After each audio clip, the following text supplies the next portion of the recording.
कि अब जीवन बिल्कुल जाने वाला है, समाप्ति पे है। जैसे जब द्रौपदी की लाज लूटी जा रही थी तो द्रौपदी को भरोसा नहीं था कि भगवान मेरा काम करेगा। उनको तो अपने 5 पतियों पे भरोसा था, कृपाचार्य, द्रोणाचार्य, भीष्म पितामह पे भरोसा था कि ये मेरा काम करेंगे। लेकिन द्रौपदी ने सबको आवाज लगाई, सबको पुकार लगाई, लेकिन द्रौपदी की पुकार किसी ने नहीं सुनी।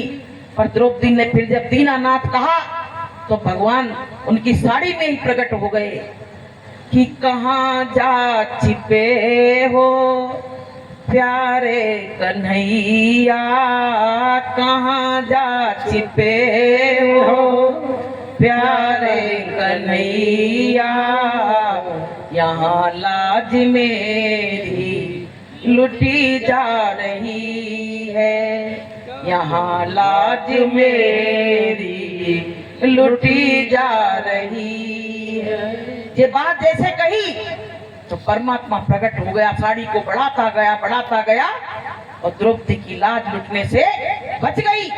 ऐसे प्रेमियों, जब तुम भी इसी तरह से दीनानाथ कह के अपने गुरु महाराज को पुकारोगे कि दीनों के नाथ दीनानाथ, तब वो दीनानाथ तुम्हारा काम बनाएंगे, वरना बनाने वाले नहीं है। इसलिए प्रेमी भाई बहनों, गुरु महाराज का बहुत बड़ा भरोसा है। हम आपको बताएं, मेरा बच्चा जब वहां सुल्तानगढ़ में डूबा था नदी में, तो बच्चे को शुरू से मथुरा में ये बताया गया था कि जब जय गुरुदेव नाम बोलोगे तो गुरु महाराज ने कहा था मैं मिलूंगा। तो जब बच्चे ने देखा कि अब तो सारे बच्चे कागज की जैसे पुड़िया बना के, नाव बना के बच्चे डाल देते हैं, ऐसे सब बहे जा रहे, सब जा रहे, उसमें मौत के घाट उतर गए। तब हमारे बच्चे को गुरु महाराज ने कहा, बताया, कुछ याद दिलाई कि जय गुरुदेव नाम बोलो तो कम से कम मर गए तो इंसान का तो जन्म मिल जाएगा। बताइए, तो आपको बताएं, जाने 23 जाने 26 बच्चे उसके उस पे थे, संग में एक चट्टान पे बैठे थे। तो कोई तो मम्मी की याद करके रो रहा, कोई पापा की याद करके रो रहा, लेकिन हमारा बच्चा कहने लगा कि यहाँ ना तो मम्मी आ सकती ना पापा आ सकते हैं, अगर यहाँ आ सकते हैं तो केवल गुरु महाराज आ सकते हैं। बोलिए प्रेम से।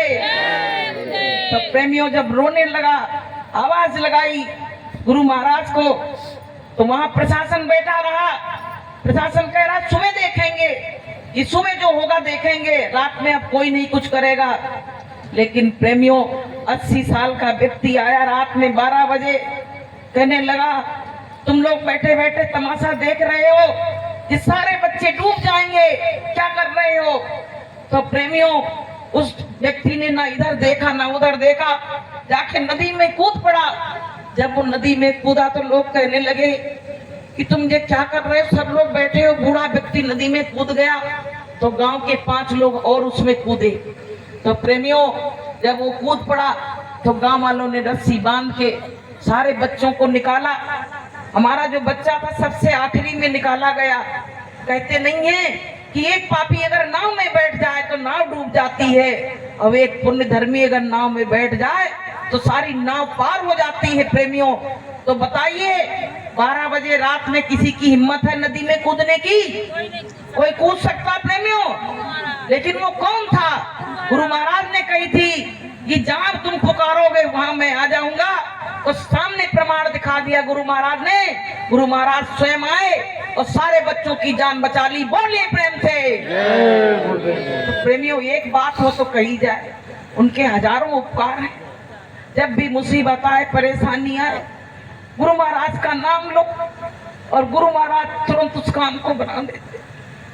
ऐसे सतगुरु का मिलना जीवन में, कहते हैं कि सब चीज तुमको मिल सकती है, दुनिया की दौलत की कबीरा सब जग निर्धना, और धनवंता नहीं कोई, और धनवंता सोई जानिए जा पे नाम रतन धन होए। सभी संसार के जीव निर्धन हैं और हम लोग बहुत अमीर हैं। क्यों हैं? क्योंकि हमको गुरु का ज्ञान मिला, ऐसे गुरु मिले। लोग कहते हैं कि अरे तुमने भगवान को देख लिया। हम कहते हैं हमने भगवान को देख लिया। कैसे देखा? ये गुरु भगवान ही है। ये जो बैठे हैं मंच पे, ये गुरु भगवान ही है प्रेमियों। अपने मन में अफसोस मत करना कि मेरी गुरु महाराज से मुलाकात नहीं हुई है। प्रेमियों, जब तबीयत खराब होती है, कुछ ऐसा लगता गुरु महाराज नहीं आ पाए, कहीं प्राण निकल गए, ऐसा लगता मालिक बस तुमसे मिलने की आखिरी एक तमन्ना है। संसार से सब कुछ मिल गया और छूटने वाला भी है, क्योंकि जब यहाँ से जाएंगे तो कोई चीज लेके तो जाएंगे नहीं। अब हमको एहसास हो रहा है कि जिस संसार मेरा छूटने वाला है, बच्चे छूटने वाले हैं, मेरी जायदाद छूटने वाली है, मेरे मकान हवेली सब छूटेगी, ये हमको सब मालूम है। लेकिन प्रेमियों, जब जब हम दुनिया में आए उस काल ने हमसे सब कुछ छुड़ा लिया। तो प्रेमियों, सब कुछ छुड़ा लिया हमसे। लेकिन गुरु महाराज ने कहा, बच्चों इस बार अगर तुमने अच्छी साधना कर ली तो अब की बार तुम चलो, अब तुमको फिर पुनः संसार में आने का मौका नहीं देंगे। जो इस बार साधना कर लेगा, गुरु के बताए काम को कर लेगा, तो प्रेमियों बार बार न जन्मना पड़ेगा और न बार बार उसको मरना पड़ेगा। तो ऐसा संकल्प इस मंच से लो, यहाँ मंच पे, यहाँ पे पांडाल में बैठ के कि हे गुरु महाराज, हमको ऐसी भाव भक्ति से भर दो कि हमको दुनिया की सुध भूल जाए, बस केवल मेरे अंदर उस परमात्मा के मिलन की प्यास रह जाए। जैसे उनने कहा था मीराबाई ने कि कागा सब तन खाइयो और चुग चुग खाइयो मांस, और दो नैना मत खाइयो पिया मिलन की आस। ऐसे प्रेमियों, हमारे सबके मन में यही है कि एक बार गुरु महाराज का दर्शन और दीदार हमको हो जाए, फिर मरना है तो मर जाए, उसका कोई हमको गम नहीं है। कि सांस देना प्रभु इतनी तो कम से कम, सांस देना प्रभु इतनी तो कम से कम, तुमसे मिलने से पहले न निकले ये दम, तुमसे मिलने से पहले न निकले ये दम।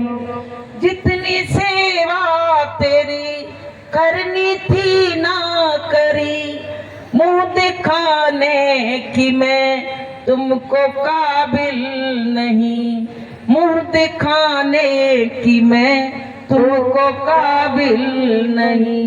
सांस देना प्रभु इतनी तो कम से कम, सांस देना प्रभु इतनी तो कम से कम, तुमसे मिलने से पहले न निकले ये दम, तुमसे मिलने से पहले न निकले ये दम। हे परमात्मा, तुम्हारी याद हमको सुबह और शाम बनी रहे। दुनिया तो चल रही है, आगे भी चलती रहेगी, लेकिन कहते दुनिया के काम कभी कम ना होंगे, एक दिन बंदे हम ना होंगे। तो भैया, मेरा समय पूरा हो गया। मेरी वाणी से अगर कोई गलत शब्द निकला हो तो अपनी बहन बेटी समझ के हमको क्षमा कर देना। कोई हम वक्ता नहीं है, और जो मालिक ने इस मंच से बुलवाया मालिक के चरणों में अर्पित है। प्रेमियों, गुरु महाराज कहते हैं मैं गधे को पलक लगा दूं तो गधा भी बोलने लगेगा। बस हम अपने को बस यही समझते हैं कि एक हम गधा है, गधैया हैं, और गुरु महाराज ने पलक लगा दिया तो वही बोल रही है। तो बोलिए प्रेम से जय गुरुदेव।